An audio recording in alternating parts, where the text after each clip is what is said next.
Today, our first Learning Lab speaker is Stefano McGhee, elect president, international president. With a career built on both leadership and technical expertise, Stefano McGhee is passionate about empowering individuals and organizations to thrive. His journey began in the world of information technology, where he currently serves as a senior director of technology operations. But his true passion lies in communication and leadership, a passion ignited by his 20-year journey with Toastmasters International. As a distinguished Toastmaster, two-time district director, and international board member, he has witnessed firsthand the transformative power of effective communication. His experiences in the corporate world, coupled with his military service as a lieutenant colonel in the Rhode Island Air National Guard, have further honed his ability to navigate complex situations and inspire action. Today, Stefano balances his professional pursuits with the love for adventure, whether it's soaring through the skies, cursing the waterways, or exploring new horizons on two wheels. He believes in embracing life's opportunities with enthusiasm and dedication. Today's presentation, Why Are We Here?, talks about the reason why leadership is at the core of our organization. Stefano, floor is yours. Thank you, Manga. It's a pleasure to be here with District 100, at least the best members of District 100. I even went out of the way and pulled out my 100-year pin because I was in District 100. I mean, come on, it matches. Thank you to Manga for actually inviting me to come to speak to all of you. It's an honor for me. You might say, hey, it's great to have the president-elect come to speak to us. But it's also an honor for me to come to speak to you. Not everybody gets to do that. I mean, Vicky gets to do that, but I don't usually get those opportunities. So I'm happy to be here with Vicky, number two, just to be able to speak to all of you today. So almost 30 years ago, 30 years ago, I was in college and I was taking some coursework to become an officer in the United States Air Force. I learned a lot about airplanes. But when it came to presentation skills, the one thing that I learned that I got out of the military is a truth that still holds true today. And that is, if the general falls asleep during your presentation, your message is lost. That message alone has led me to move around a lot more when I'm doing my presentations and add as much humor as I can, because people like to follow a moving target and they like to laugh. Still, I didn't understand how to put together a presentation really well, or I couldn't stop the rambling that took place when I was in the middle of my speeches and I was on to a good idea and then I just kind of, you know how that happens. You just kind of wander off into someplace else at the most inopportune times. It was around that time that I married my wife, Jennifer, and she started in Toastmasters. She was referred to the organization because she was terrified of public speaking. I wasn't terrified of public speaking. I was just terrible. You see what I did there? See what I did there? I'm here all weekend. Try the veal. Anyway, this is one of those examples of where I did not follow the ancient Greek aphorism, know thyself. 5 years after my wife joined, I joined Toastmasters. I joined so that she could get credit for bringing in a new member. Within the first few meetings, I saw several things that I didn't expect. Positive reinforcement worked wonders for my skill development. Next, the constructive feedback that I actually received helped me get better by reminding me about what I did well, in addition to what I could improve the next time. What else did I see? Nobody really wanted to lead. We had a great club. We still do. Still a member of the first club I ever joined. And we got things done. But nobody really wanted to lead. In hindsight, I see why. Oftentimes, we look at club leadership as a household chore to do, like washing the dishes or taking out the garbage. No one wants to do it, but we have to do it. But it could be so much more than that. A different way to look at club leadership is it's an opportunity to run an organization, a store franchise, maybe, that endows its customers with confidence, a keen eye for evaluation, and a place to share their stories in a safe place. Running the franchise is challenging at times, but the payoff of seeing members grow in confidence and skill and knowing that you played a part in it, I mean, that's one of the few feel-good moments that we have in our lives. Witness the joy of a new member winning table topics for the first time. Revel in the excitement of a new member or the member that's a Toastmaster for the first time. Yeah, it's good. And then see the difference a member makes from their first speech to their fifth or their 10th. You can see it. You, as a club leader, are responsible for that. It's not just a point in the distinguished club plan. This member that you've just witnessed grow will leave your club and go out into their work or community and be more successful. Vicky's going to talk about that. The challenge is great, but the rewards are even greater. So the next year, about 15 months later or so, I was elected president of my club. And then I was asked to be an area governor. That's, what they used to call, now they're area directors. Are there any past or current area directors out there? Maybe, come on. Yeah, there's some people out there. Area director, you've got a wonderful opportunity. I've been blessed to have had many roles in Toastmasters. To this day, one of my top 2 roles was area governor. Really, Stefano? Why? As an area director, you have the opportunity to visit multiple clubs and see things that you've never seen before. I mean, only the good stuff. The bad stuff, you never saw that. Forget about that stuff. The good stuff. You can take things like you saw, like the role of the listening quiz master. Yeah, that's a thing. And bring it to another club that never seen that before. You can bring a great habit like the goal of reading a speech, the requirements for the speech and the goal of the speech. Some clubs don't do that. You can bring it around and show them what's to do. You also organize speech contests for the winners of the club contests. Let me tell you, area directors, when you have a contest and you run them well and they start on time and they finish on time, people notice. I notice. And I thank you for doing that. You provided an excellent experience for a club member that may have experienced your contest for the very first journey outside of the club. If it goes well, they may become curious about what else lies outside the club, like maybe this event or the district conference. If it goes poorly, though, they may never leave their club again. When club members in an area look to become area directors, you are likely the reason. Great area directors inspire others to do the same. The system continues into the division and right into the trio levels. And each of these roles, you provide service to our members through the administration of services and events that deliver value to our members. Hearing myself say those words, they're kind of technical, formal. Services and events, administration, yeah. You provide opportunities for our members to continue to grow their experience and relationship in Toastmasters. Maybe that. You help all clubs achieve excellence and provide training events, speech contests and conferences, incentive programs that help drive us, the members, to be better.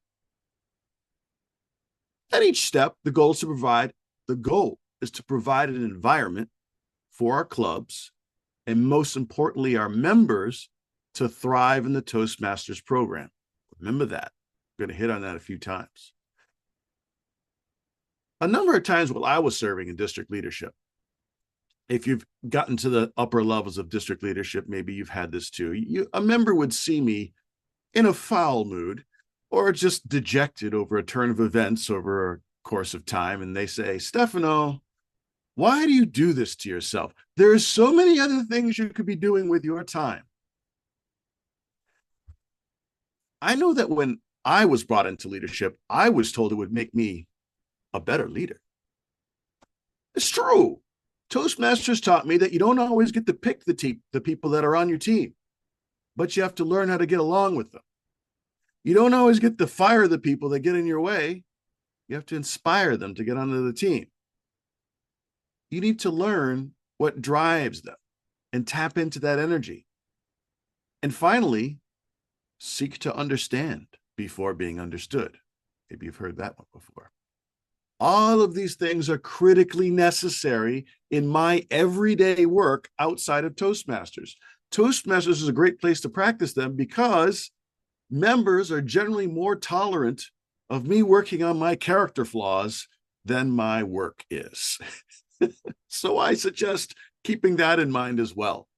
An example of Toastmasters skills transferring over to work involves a job I had as a department manager back in 2015. I had a team of 6 engineers. We got along really well. I love those guys. As I approached the time where I was supposed to be doing their reviews for the year, their annual reviews, I was studying how the human resources team wants us to do our reviews. It seems to change every year. It didn't seem useful, but you got to adhere to what the policies are. Also during that time, our company was going through another round of layoffs, and I was concerned that my team would be affected. It was affected. I had to furlough 5 out of my 6 team members. This was just a month before I was supposed to give their reviews. Great news, though. I was told that I didn't need to perform their reviews because we would be letting them go. That's a win for me. Seeing that I had nothing to lose at this point, I tossed out the review process from HR, and instead I did a Toastmasters review of all my employees. I would look for what they did over the past year. I would select several high points and one area for improvement. And I would tell them why the high points mattered to the organization and how I could help them with the low points, with the area for improvement. I drafted that review and I gave it to them. Of course, when I gave it to them, I made sure, you had something good at the end. You want to end on a high note. Each person that I gave the review to were shocked with the review. They said that they had never had a review like that and that they came away energized to work for the next year. They knew what they had to keep doing and why. They knew what they needed to improve on, but that I would be there to help them in the 90-10 kind of way, with the 90 on that side of the table. But fellow Toastmasters, the process is effective. It works. And this was proof of it to me. The things we learn in Toastmasters apply everywhere, not just in Toastmasters. And I'll tell you from firsthand experience, it's easy to forget that. A favorite past district governor, I try to take a sentence or two from everyone that I served with. His was, nobody joins Toastmasters to give speeches to other Toastmasters. You join to do something else with it. Don't forget that. You're probably wondering what those employees that I had to furlough, yes, I still had to cut them loose, what they thought about all this after they got their layoff notice the next week. They were still happy with the review. They told me that they left the organization on a high note because rather than just getting kicked out the door, someone put an effort into their growth right up until the very end. The system works. My pastime as an international director a few years ago allowed me to be part of a survey where we took a survey of all the trio members around the world. We did this in January of 2020. So if you're around back then, You probably remember that survey at mid-year training. Overall, the trios agreed that they too were told that being a district leader was something that would make them a better leader in their regular life. What was surprising was finding out why they enjoy the work. Toastmasters leaders from around the world agreed that they do the hard work of district leadership because they enjoy seeing how their members thrive when they have a great environment. When members experience a great event like this event or a conference, it's a big win for the leaders.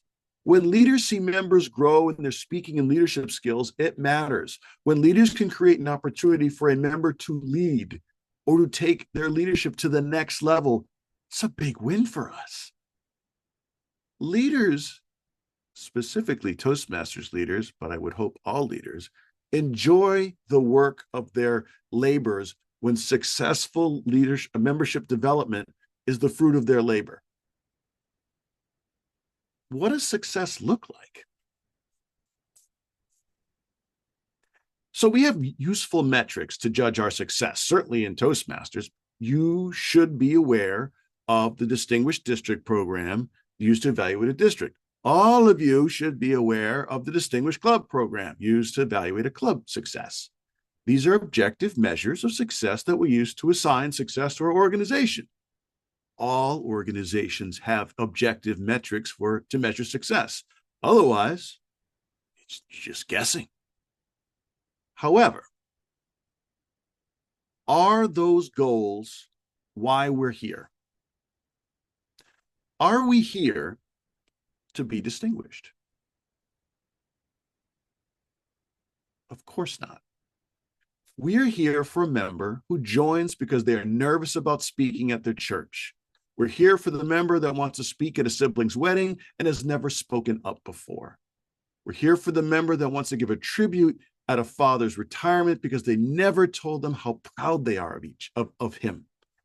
And we're here for the member that wants to give a goodbye eulogy at their mother's funeral because that is how they need to say goodbye. The joy we feel as mentors, as clubs, as Toastmasters, when our friends succeed in giving the speech that they need to deliver is how we judge our success. When a member gives a presentation at work that contributes to their promotion, we are all promoted. Sometimes new members come to our club because they've lost a job and they want a way to get confidence back and get back working again. Our clubs are a place where we can go to make human connections. When we provide the supportive environment that our members need to get back on their feet, we succeed as Toastmasters.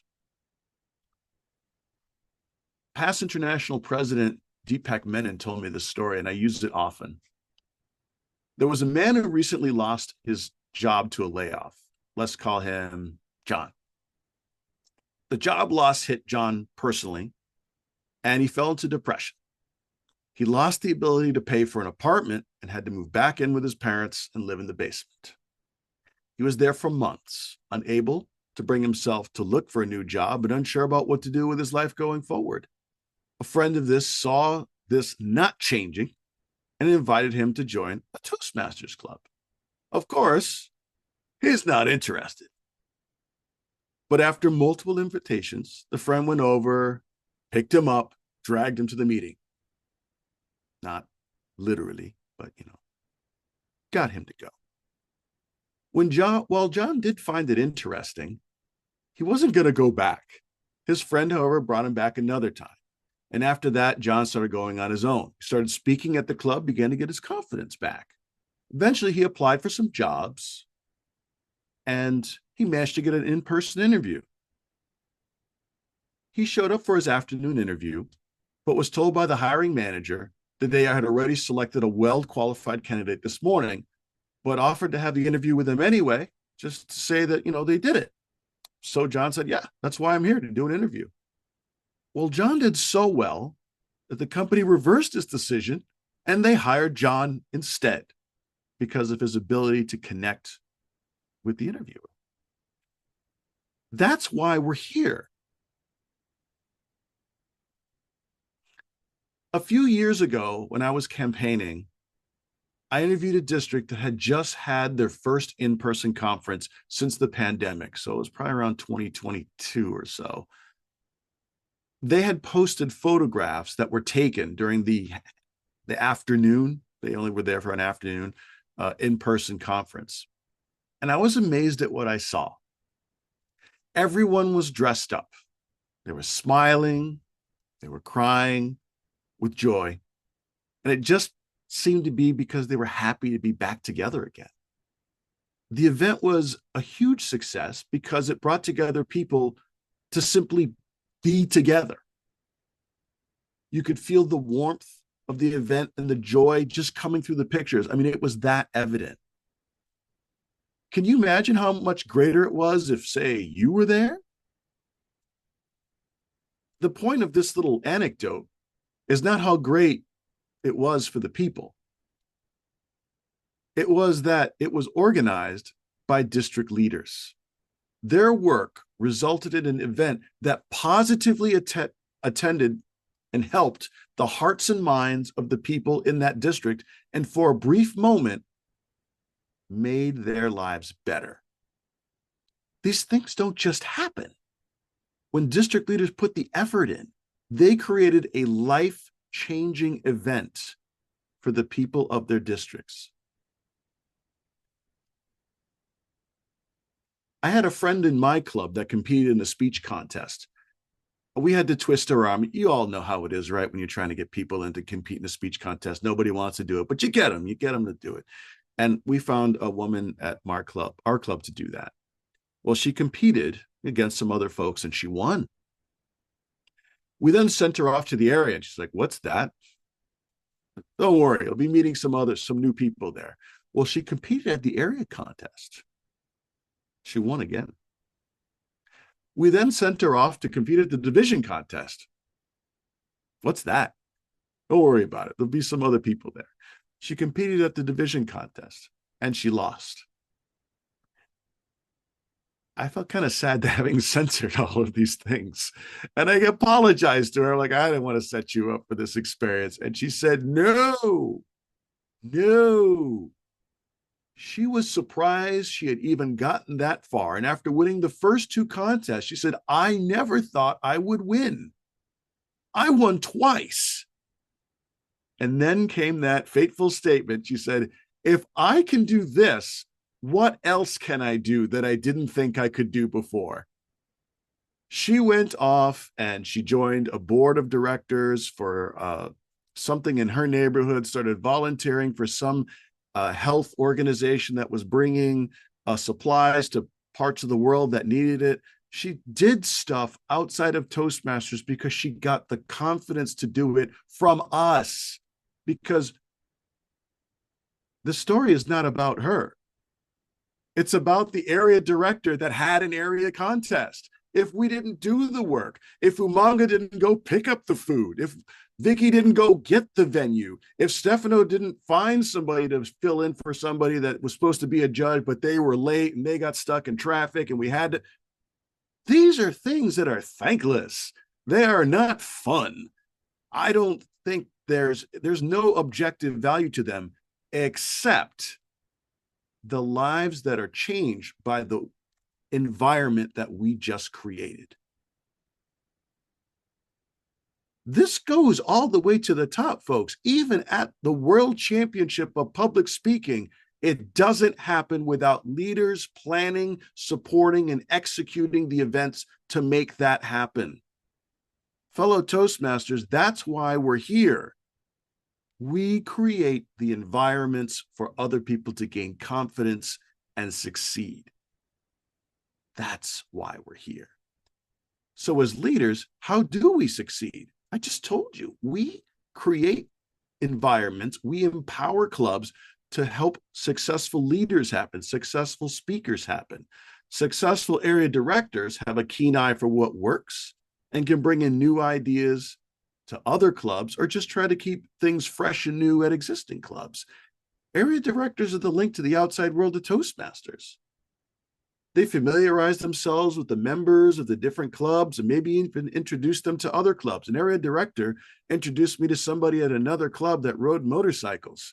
I started riding with them on weekends for a while. Area director did that. I wouldn't have found this person on my own. Division directors look after those area directors and make sure that they stay sane, to make sure that they're doing the right things when things invariably get tough. They always do. But they advocate for the trends that they see in their areas, provide counsel to district trios. They take part in club officer training, speech contests. They do all kinds of things. But working with the trio, the district executive committee, all of those folks are committed to the success of each member of all of those clubs. So, told you some stories. I want to remind you of things to focus on. This talk was intended to show you that this grand experiment that we call Toastmasters is not up to one president-elect, not one district director, not one club president. It's up to all of us to make the program successful at every single level of our organization. This last summer, or I should say spring, I got to visit some clubs around other parts of the world, and I was amazed to see, and this happens in every district, including District 100, there are clubs that are not doing very well, but there are also clubs that are doing really well. And those clubs have an awesome culture. They are the clubs that if you had your abilities, you would send everybody to these clubs because they're warm, they're inviting, they know mentoring, they stick to the program, they have great culture. Every club has that ability to get there. You have control of that. But one thing that we don't have control of is time. So don't wait. The time is now for you to step up to club leadership. Perhaps step up to district leadership. What I'm asking you to do is to take the step. Yes, you. You say you probably don't have anything unique to offer. You do. You say you don't have time. I don't either. I certainly don't. But we make time for the things that matter. As Jonathan Estrin once said, we spend our time, the way we spend our time defines who we are. Toastmasters gives us the opportunity to do some good in the world, to change a life, to be better, to make one club, one area, one division just a little bit better than when you found it. Feel the joy in being the reason that a member succeeds. Fellow Toastmasters, that is why we are here. Back to you, Amanda. Thank you so much, Stefano. Great talk, and we really enjoyed all the encouragement. Not only that, the examples as well as points that you raised. So we do have 30 more minutes. Let's discuss what are the things we want to talk with Stefano. Floor is yours. Stefano, I do have a question. So English is my second language. I was born and raised in Sri Lanka. I joined Toastmasters 13 years ago when I was in Sri Lanka. After a few months, I moved to United States and I continued Toastmasters. So I believe it took a while for me to get to know the program as well as get into the leadership. I did not know when I joined Toastmasters there is a leadership program. My only goal was to improve my communication. As you said, I was speechless many nights in front of the podium for table topics. I'm proud about myself today because I can say something relevant to the question and think on my feet.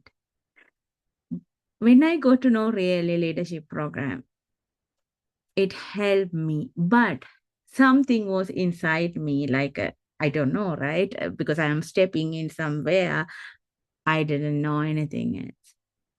So like this, anyhow, I became an area director 5 times.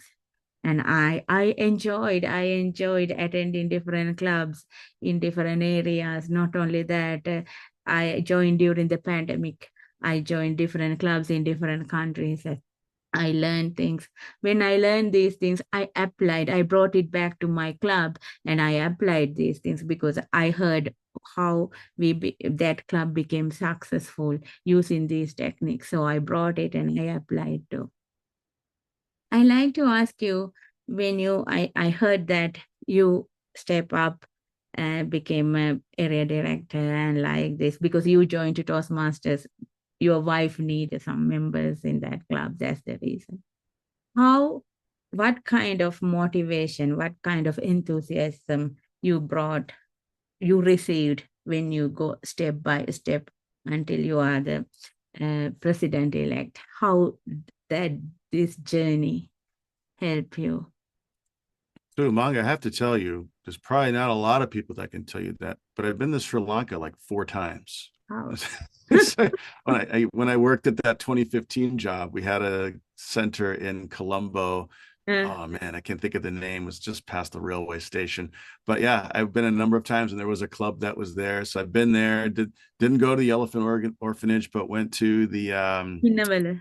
Sigria. Is that Yeah, you went, oh, yeah, went there. Oh yeah, it's fantastic. Went to the tea and went to the, oh man, did all the stuff. So yeah, I'm trying to see when I can find time to come back and take my wife. So I'm like, you've got to see some of this stuff. It is amazing. Lovely place. Really nice people. thank you. Anyway, so yeah, I didn't realize that's where you're from. Cool. Oh, I'm from Uh, Sri Lanka.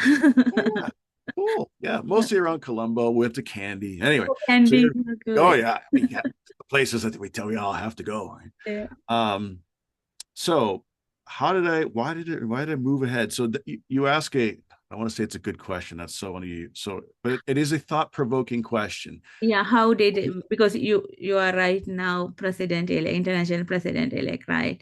You Right. went through step by step, right? How does this journey help you to move forward? What kind of motivation provided you?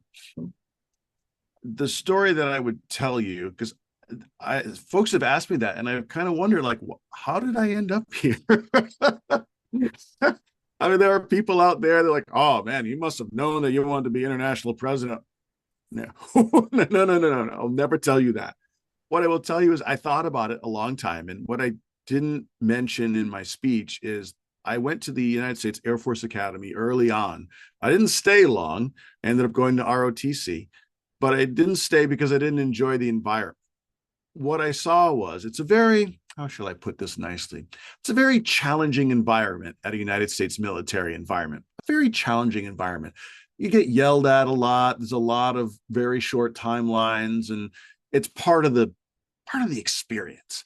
And I remember at one point when I was getting yelled at, uh, afterwards, I went back to my room with one of my roommates, and he says, gee, Stefano, I can't wait till I'm a senior because I can't wait to do this to the next group of freshmen. And I looked at him and I said, if I ever make it that far, I will never do this to another person again. We will find a better way.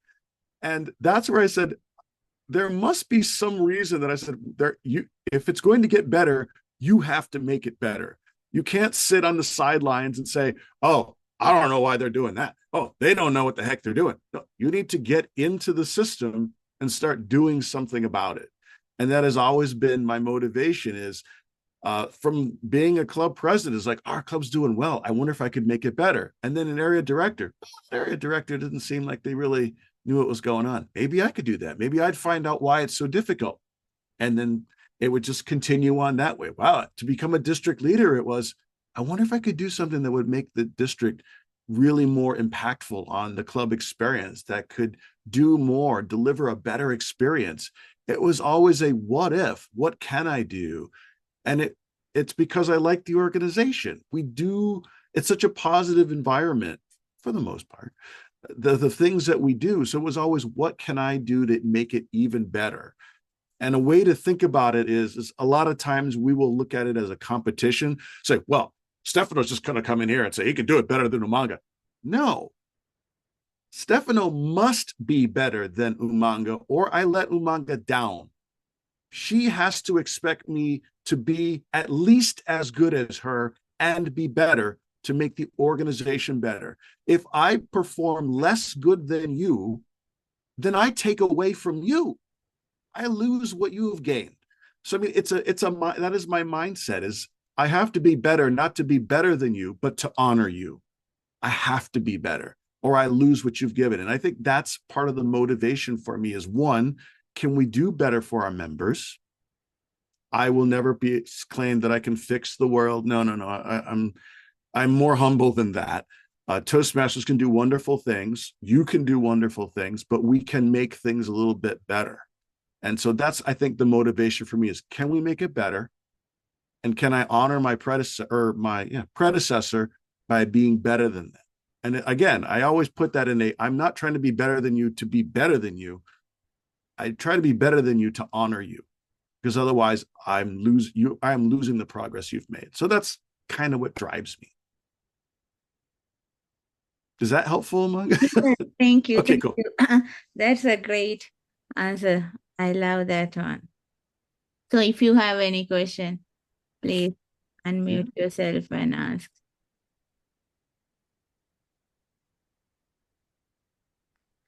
I can see Shala join. Shala. Yes, hello, Yamanga, and hello, our next international president-elect, Stefano McGhee. Thank you so much for being part of our learning lab. So excited to have you here. Thank you for sharing. And again, it's always wonderful to hear you speak. So with that, I would like to ask too, like your like one major takeaway that inspires people to for those are for those people that are club members that have just decided to step into area director, what what is something that can inspire them or something to motivate others to continue on to their journey, the new adventures that awaits them, like your one main thing that you didn't think you were going to learn but you did, and it just changed your whole outlook on, now I want to go further. Yeah, Charlotte. The biggest thing that I tried to sell, and it was one of the points of the presentation, but it bears repeating, is that don't look at the work that you do as an area, division, district leader as a series of check boxes.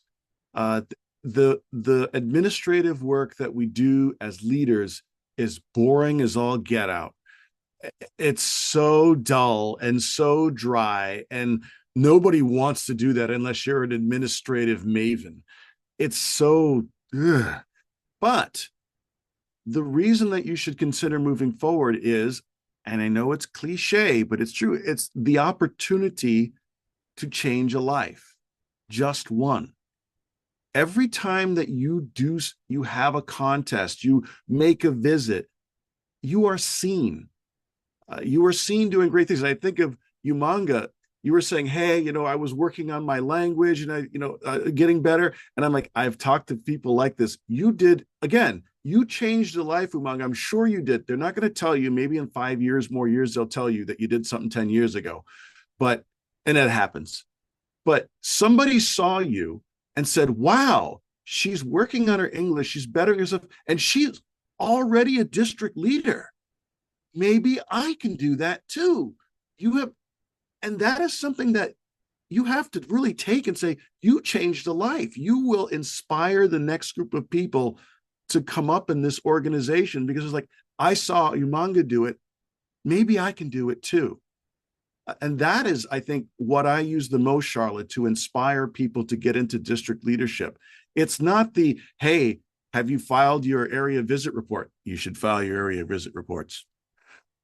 It is the fact that you went and did the visit and you listened and you did the things that people are like, wow, what are they doing? Oh, this is really good.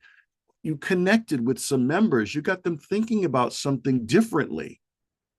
And lives are changed. And here's the hard part is you have to believe it. And that's why I'm here. One of the things I'm here to do is to point it out to you that you are changing lives. Maybe you didn't cure cancer today, but somebody might apply for a job that they wouldn't have applied for before. They might take a chance that they wouldn't have done before because they talk to you. Because they talk to you. That's why I do this. That's why you should continue doing this. You have such a unique opportunity. You're going to do this in your regular job? Try. I mean, do it anyway. But here you can really make a positive difference in somebody's life. That's what I would tell people is focus on that. Don't focus on the paperwork. Do the paperwork, though, but don't focus on the paperwork. Thank you so much. That was outstanding. Thank you. Loved it. Thank you. There's a trick-or-treater. He just popped into view for briefly. I saw him. I saw him. My son. Yamanga, Elizabeth has her hand up. Yes, I can see that. Yes, Elizabeth, floor is yours. Thank you so much. Thank you, Fofi Manga, and thank you, President-elect, for this wonderful learning lab. I'll be first to admit I'm very guilty. The reason why I signed up to be an area director was first to check a box because I was working on my DTM project. But it turned out to be the greatest surprise for me. And first of all, it was the first time I was visiting a corporate club. I had a corporate club as one of my 4 clubs. And just the whole dynamic. I learned so much from the clubs that I was the area director. I became an honorable member for all the clubs, and I went for more than just my required 2 visits. I was eagerly awaiting to go to visit those clubs because I met so many interesting people. It was more than just helping them to create their club success plan or to take part in contests, but to learn the different cultures. I belong to the longest running club in my district, and it's a very big club, and the culture there is so different from a lot of the clubs that I visited. And I'm telling you, my role as an area director is one that I will cherish forever because those 4 clubs that I was assigned to mean so much to me, and I've stayed in contact. I continue to visit them. They get so excited when I'm coming. It's just something that I've learned so many things are different from my own club that, wow, had I not signed up to be an area director, I wouldn't have had that experience. And I'm so grateful for all the lessons learned and the wonderful people that I've met across the district. So I would encourage anybody to become an area director and not just to check a box like I did. But it was a big surprise for me, and I'm so happy that I signed up to be an area director. Thank you.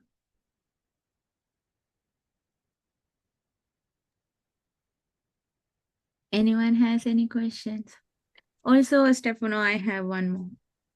I heard that you discuss about the international president Richard Peck's story about John, right? Oh, that was Deepak Menon. Oh, Deepak Menon, sorry about that. So I have gone through this kind of experiences, but I wanted to share with here. Sometime I ask 1 time, 2 times, maybe 3 times. But in my mind, I try to think, okay, am I going to be a trouble to this person, or did I disturb that person?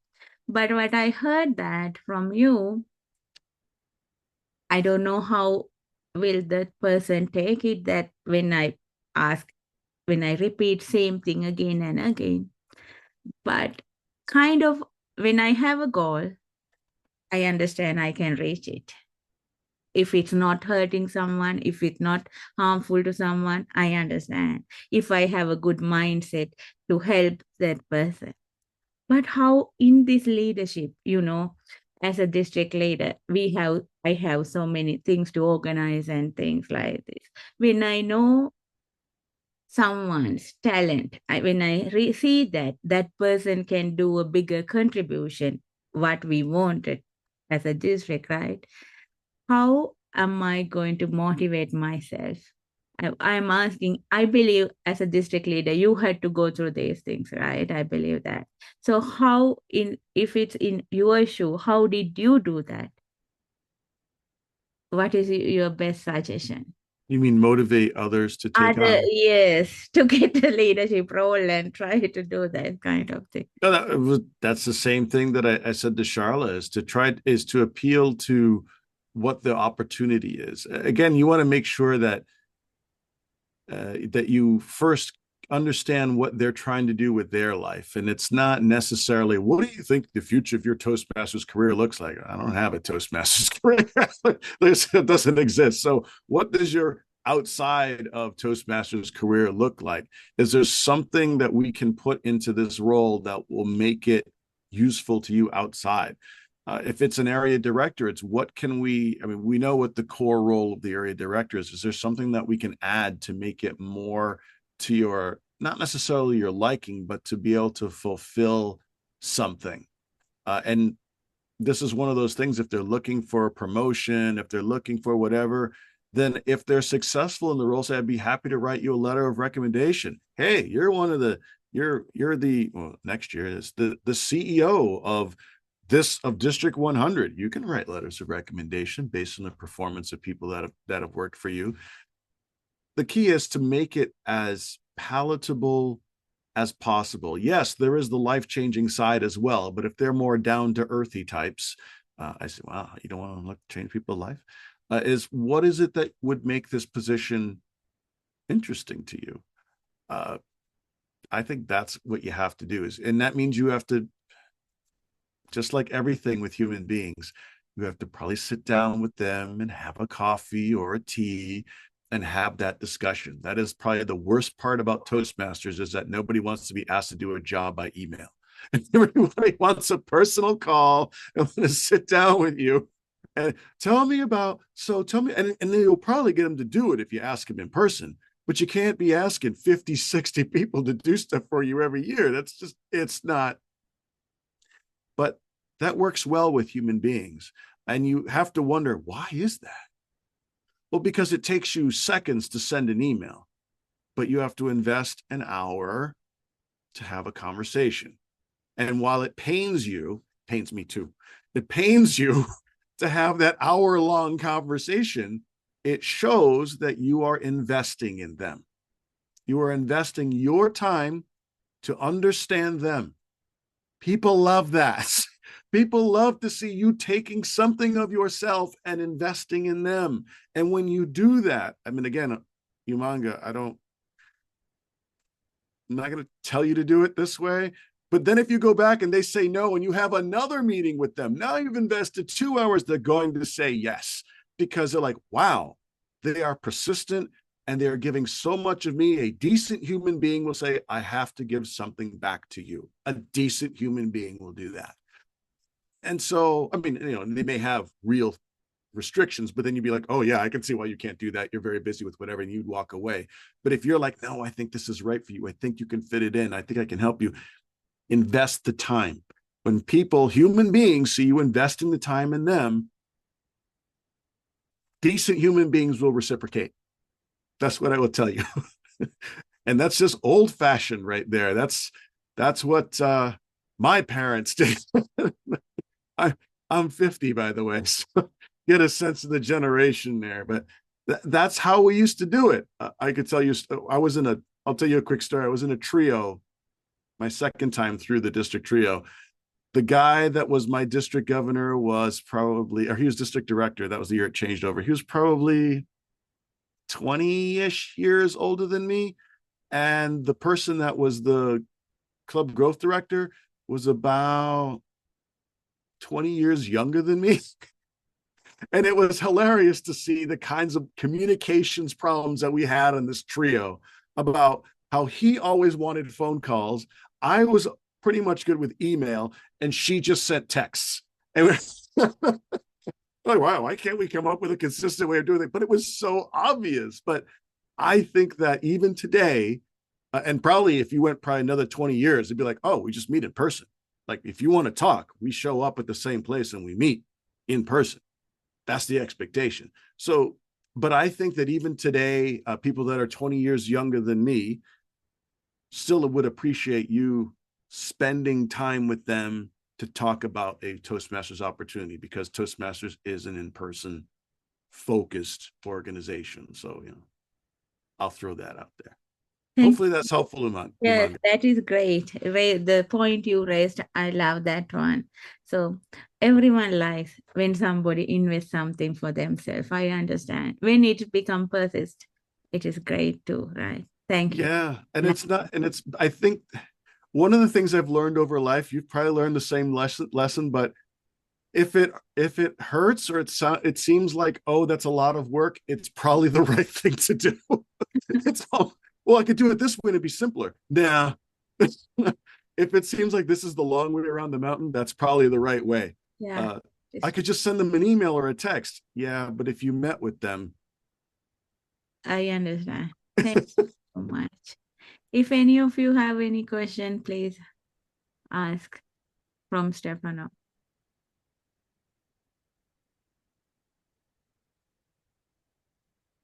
Don't be shy. I'm here for like another I 8 can minutes. see Bob unmute him. I was thinking about it.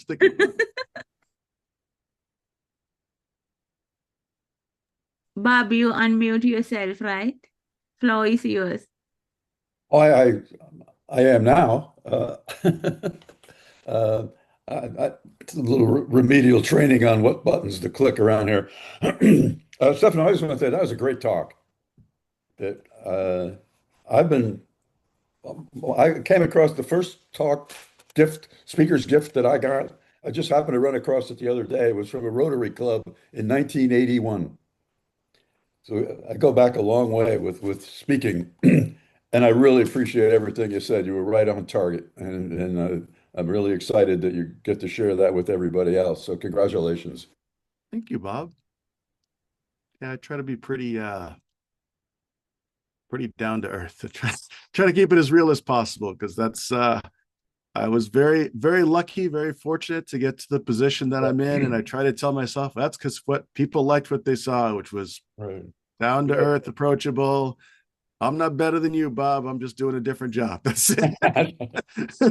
One of my very early mentors, when I asked him the proverbial secret of success, he said, "Simple, kid, just surround yourself with good people and get the hell out of their way." And, and that's been such great truth. And his other philosophy was that the role of a supervisor and a leader was to create the environment within which his subordinates could excel and put the energy into them, because they're the ones that are really causing you to get a paycheck. That's right. That's right, Bob. I got ahead. I've been doing okay in my current job, my real job out at Harvard Business Publishing. And when I got promoted to senior director, which I never thought I would get to, I took my large extended team now out to lunch. And I told them, I was like, look, I just got the senior director. I said, but I know the truth. Just like I told you in the speech, you guys all just got promoted, because I would never have gotten to this position if you guys were not on the ball, getting stuff done. I just say, can you guys do this? And they just go do it. I know why I got promoted. And it's not because I am, getting all that. I mean, I do some stuff, true. But without a useful team, and you have to build that. You have to get their respect. Like I said, if you guys, oh yeah, I got a thing for my daughter's spelling bee. Like, you got to give them what they need, so that when you need something out of them, they're ready to give it back. And that, there we go back to that again, Umang, is there has to be this going on. That's how you build a team that actually wants to do things for you, because you're willing to invest in them. And that really works well outside of Toastmasters too, if you've not tried it. I guess that's what Bob was talking about. That's exactly what Bob was talking about. And you also need to be willing to invest in yourself, to put the time in to read the books, to go to the podcast, to come to meetings like this. And one of the quotes that I heard came from none other than Woody Allen many years ago. And he said, the real secret of success is just showing up. Just show up for the training, show up for the conversations. If your boss is speaking somewhere publicly and you can get in the room, check it out, go show up, And I worked for a company that had about 600 employees, and I was going to do a guest lecture leadership thing in USC, and we invited everybody in the company to come. And 2 people came that sat in on that class, and they were the 2 people that didn't need to be there. They were already good leaders. So And I think we need to put that in our perspective that when I look back on people that I've mentored over the years, but the numbers that have come and say, what's the proverbial secret success? Probably about 2 to 3% of the people actually do what you tell them to do. The rest will say, thank you very much, but they want the secret. They don't want to know that opportunity looks a lot like hard work. Yes. I well said, Bob. I get a lot from district and clubs. They're like, wow, maybe a little controversial, but there are a lot of clubs out there that are not doing as well, but there are also clubs out there that are doing well. And I've actually said it to my own club. You know, we are riding around usually between 18 and 22 members or so. So, you know, decent. And I said, you guys we need to be Smedley distinguished next year. I'm going to be president next year. My club needs to be Smedley distinguished. And they're like, well, how are we going to do that? I said, me included, we're lazy. And they said, oh, like, we're lazy. I said, we get people that walk in the door and we convert them and then we lose them. I mean, we still have a lot of people that are there. Like, we don't do the work to make sure that people are having a good time, that we learning things, that they're engaged. It's just, it takes work. It's not like, oh, well, we need better materials from world headquarters. We need more training. No, you just need a functioning program at your club that brings people in, makes them feel valued, and gives them a path forward, and they will stay. You know that. But that looks a lot like hard work, Bob. It's hard work to retain members. Nobody said it'd be easy, but there's no secret. You already know the truth. You just got to do it. And it's hard. You're like, oh, well, I'm a volunteer.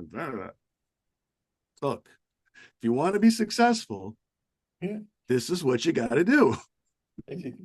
Certainly, and Toastmasters represents such a plethora, for a big word of the day, of talent and ability and knowledge that's willing to share it if you ask them. But you gotta ask. Yeah. Yep. We That's can't right. stuff it down their throat, you know. Yep. No, that's not our organization. We're not about that, but you got to ask. You know, I was at a small group thing relatively recently, and I've shared this before, but I sat down and it would apply today that I'm in a point in my life that I could be anywhere in the world that I want to be today, and I chose to be here with you guys. I could be anywhere, and that's my choice, and that was our individual choices, and I think it's important that we help them find their way to see what it is they want out of maybe not their whole life, but at least the Toastmaster experience and how it can improve their life. So anyway, I get off my soapbox now. It's all good, Bob. I usually reference that same statement in the context of Jay-Z for those of you that are available. He starts one of his songs as, you could be anywhere in the world tonight, but you're here with me. I appreciate that. Like that resonates. Choices we make. Yep. That's right. Cool. Thank you so much, Stefano. We really appreciate you being here with us, as well as all the example and points you raise and discuss with us. And we really appreciate it. Was a great talk and fabulous. I love that.